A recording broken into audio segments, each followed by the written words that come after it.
Hey everybody, did you miss me? It's been a couple of weeks. Sorry about that. I was out of pocket all last week. I had to go to Fort Lauderdale for a track meet, and I didn't have any new videos lined up ready for release before I went, and I haven't had a chance since I've been back to shoot one until now, so sorry about the delay.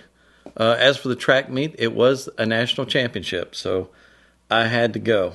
And along with the rest of the top sprinters in the country that compete with me, we all meet there and compete at a national championship. Had a lot of fun. I wound up getting 4th place in the 50-meter sprint, and I got 3rd place in the 100-meter sprint. And then us top sprinters got together for the 4x100-meter relay. We not only won our age group, we set the fastest time for the event, and we set a new national record. So I'm now on the national record for the 4x100 meter relay, and we had a lot of fun. So now back to speaker stuff. Here's what we got going on today. Somebody sent us another B&W speaker. We got a lot of these little B&W speakers coming in now. This one is the you know what? I need to put my glasses on. You know, I'm competing at the senior games, track competitions, and I'm definitely a senior. I mean, I run like a kid, but the eyesight, it left in the 40s. This is a DM601 S2 model. So, cute little speaker, nice looking woofer. It's one of the Kevlar woofers that they were so strong about back in the day. They always had the advertisements with the bulletproof Kevlar on the ads. That's one of these models here. And again, the woofer's nicely made. It's a cast frame woofer. It does have some issues in its response. Not huge, but it does have some issues. Held in by this big metal beauty ring. Metal dome tweeter. I know those things can be a little harsh, a little ringy.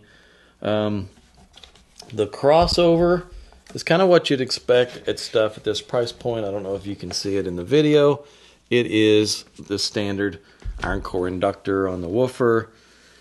Sandcast resistors, some really cheesy caps. I mean, there's just a cheesy little second order filter on there that's just going to suck the life right out of these things. The cabinet is 1/2 inch particle board, not even MDF. This one is particle board. You could tell a little piece of it was coming off the inside there and chipped off, and it is indeed particle board. So let's take a look at how this thing measured when it came in and figure out what I could do with these things. Let's look at the on-axis frequency response. First of all, we see a fairly flat response, but there's a little hump. It's about a 2 dB peak right at 800 hertz. Further up, we see about a 4 dB dip in the tweeter's response, and then a peak right after that. It's about a dB peak. So we got something going on up there. If we look at the crossovers themselves, we can, since this thing is bi-wire, bi-ampable, I can shoot the responses individually of them. So pretty easy there. We can see that dip at 6.5 kHz is an out-of-phase cancellation because the woofer at that point is out of phase from the tweeter and it's causing a dip there. If we look at the spectral decay, this is the all-important telltale of what the speaker's doing. If you really want to know what's going on, look at the spectral decay. If you see that little hump there at about 800 hertz, you'll see a little bit of stored energy there, but not much. It's not a huge resonance ring. It's more of an amplitude peak. It takes a little longer for it to decay there because it's a little higher in amplitude, but not bad. But it's definitely an irritation in the response that would cause some brightness. Upper vocals, things like that, especially right up there at the upper harmonics of a female vocal, it's going to be a little forward in the presentation, a little bright there. Also, if we look at the spectral decay, you will see way up at the top of the woofer's response there, right where it's causing that cancellation with the tweeter, there's a little bit of ringing going on there. That's the ringing of this woofer. It's being allowed to play up too high. and that is quite a source of irritation. You'll also notice on the Spectral Decay there's a hot spot in the tweeter's response right past 20 kHz. I mean, just as you get past the 20 kHz mark, that tweeter's response just shoots way up. So a lot of people hear that, and it's a real irritation. A lot of people can't hear that high. So for some people, it may not be that big a deal. For some people, it may indeed be a big deal. It's that upper level harmonic, and it's ringing up there in that harmonic range. And yeah, it's shouldn't be there, but it's there. That's typical of the B&W stuff. If you look at the horizontal off axis, you'll see that it drops off pretty cleanly. Not seeing anything going on bad there. If you look at the vertical off axis, though, as you go up, we're seeing some cancellation at the crossover point and just below the crossover point as the drivers become out of phase as you go up and down. Looking at the impedance curve, the impedance drops to about 4.1 ohms at its minimal, and the tuning frequency is back at about 42 hertz. That's from this front port that we see on the front of this thing. And I'm not really sure what's up with this front baffle.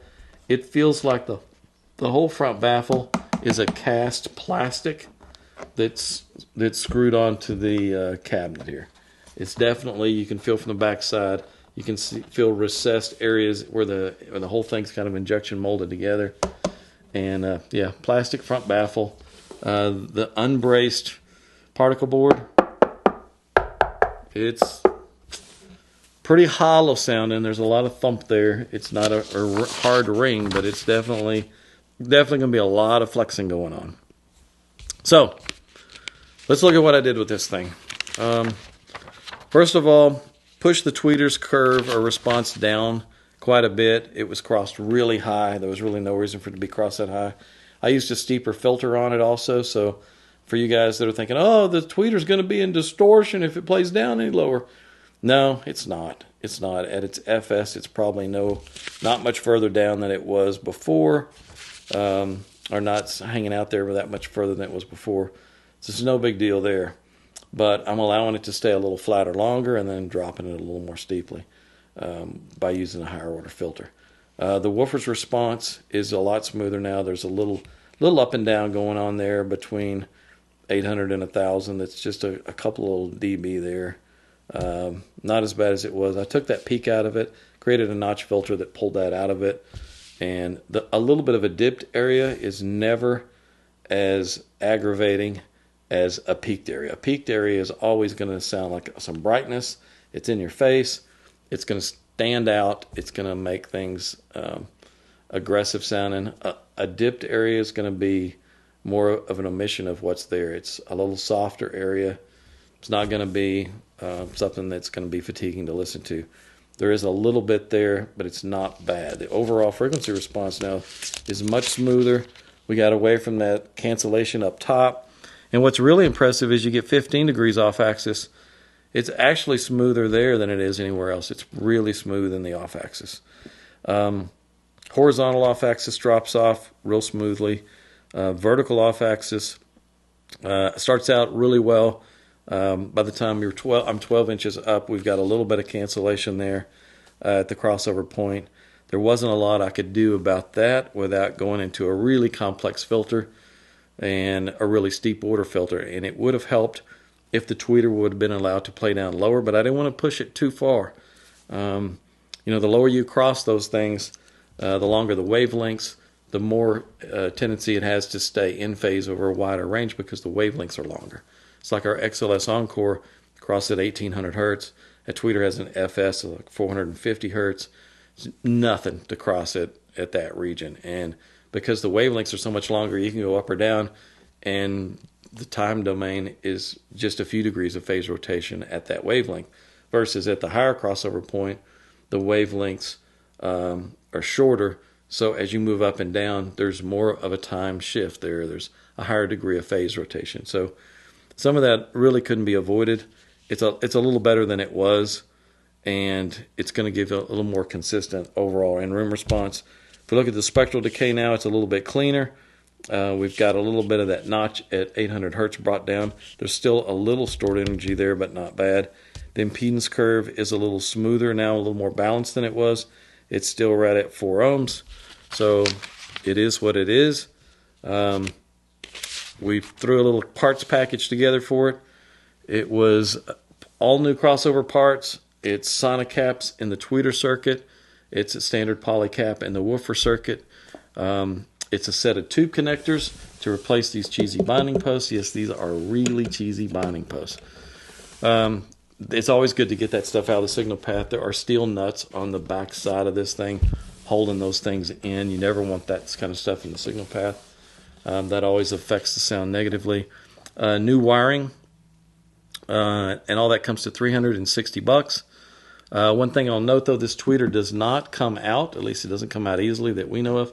I don't know if you can peel this thing out of there or not, but what we had to do is just cut the wiring coming from the tweeter going down to the board and leave it in place, and just we connected it to a new set of wiring and ran it out the port so that we could externally measure this thing. When you do this upgrade, you're going to have to leave some of this wiring on and just connect it to the new wiring, because you're not going to be able to pull that tweeter out of there. But this new upgrade should improve these a lot, not just balancing out the frequency response, but the parts quality is probably bigger than anything. It's probably bigger than the corrections we made to the crossover. We're talking improvements in clarity, improvements in detail. Vocals should sound more open, more transparent.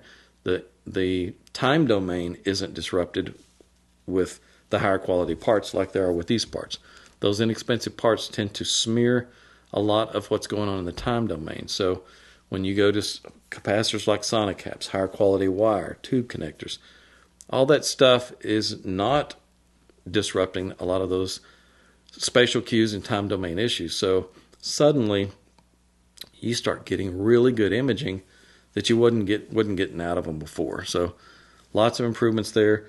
Again, $360 total for all for the upgrade. I also recommend throwing in a sheet of no-res, because these things really need some no-res thrown in. Though you might want to add that to the kit as well. I didn't throw it in on this one because we're already getting up there in price a little bit. We're at $360 for all those parts, because it needed a pretty good little handful of parts to make some of these corrections and balance out the response. So it is what it is. Another little upgrade in the books. I've got a lot more lined up for me in there, and I look forward to doing some more of these. These are fun projects. Yeah, keep them coming. Send me a speaker if you want us to take a look at it. We'll do the same that we do with all these. I'll take measurements on it and email them to you with recommendations, and then wait for you to tell me what you want me to do. If you want me to design something that fixes problems, I can do that. If you want me to send it back, I can do that. We've had a couple come in lately where I recommended I just send them back. I didn't recommend that we did anything to them. So you never know what those recommendations might be. It might be an inexpensive tweak or fix, or it might require some redesign. So that's it for this episode. And hit the subscribe button for us, please, if you haven't. I appreciate all the subscriptions. And we'll see you again on the next video.